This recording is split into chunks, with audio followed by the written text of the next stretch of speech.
अस्सलाम वालेकुम नाजरीन, वॉइस ऑफ लाइब्रेरीज़ के साथ मैं हूं मोहम्मद इब्राहिम। नाजरीन, कुतुब खानों का आगाज़ वजूद इंसानी के साथ हो गया।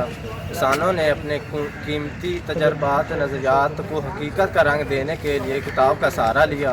कुतुब खाने इल्म की हिफाजत, तरतीब और तरसील का नाम है।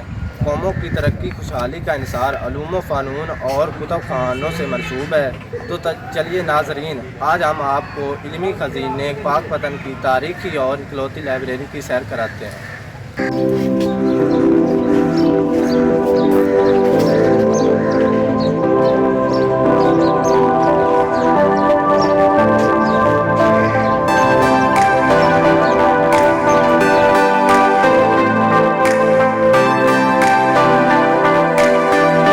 बिस्मिल्लाहिर्रहमानिर्रहीम कि ये लाइब्रेरी 10 जनवरी 1954 को म्यूनसिपल लाइब्रेरी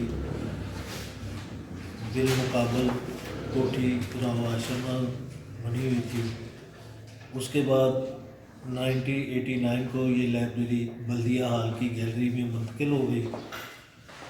उस वक़्त पाकपतन के डिप्टी कमिश्नर जनाब हाफिज़ अला मलिक साहब थे और इस मौके पर जो समाजी और दीगर लोग थे उनमें जो काबिल ज़िक्र नाम है नसीरुद्दीन हमायूं साहब, बेगम फौजिया मुख्तियार चिश्ती साहिबा थी।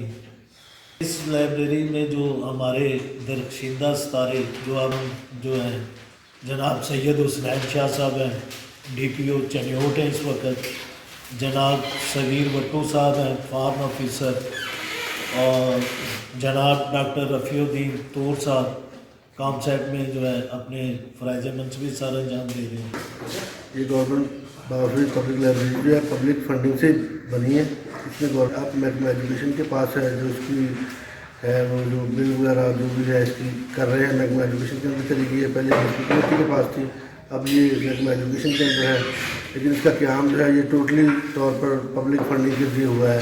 मुखर्र हजरात ने इसको बनाने में और इसकी बिल्डिंग बनाने में और बुक्स वगैरह में फंडिंग की है। इसमें गवर्नमेंट की कोई कंट्रीब्यूशन नहीं है। आबादी इतनी बहुत ज़्यादा है कि लाइब्रेरी में बुक्स बहुत कम है और गवर्नमेंट को चाहिए कि लाइब्रेरी का बजट जो उनसे वो ज़्यादा से ज़्यादा करें। स्टूडेंट आते हैं जो उनसे पढ़कर यहाँ पे लाइब्रेरी से इस्तेफ़ादा हासिल करके आज बड़े बड़े ओहदों पर फाइज हैं।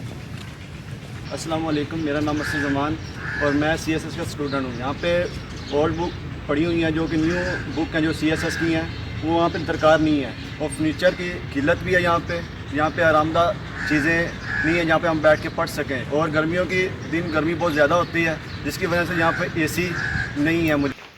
मेरी ये खुशकिस्मती है कि जब इस इमारत का संग बुनियाद रखा गया तो उस वक़्त मैं भी मौजूद था।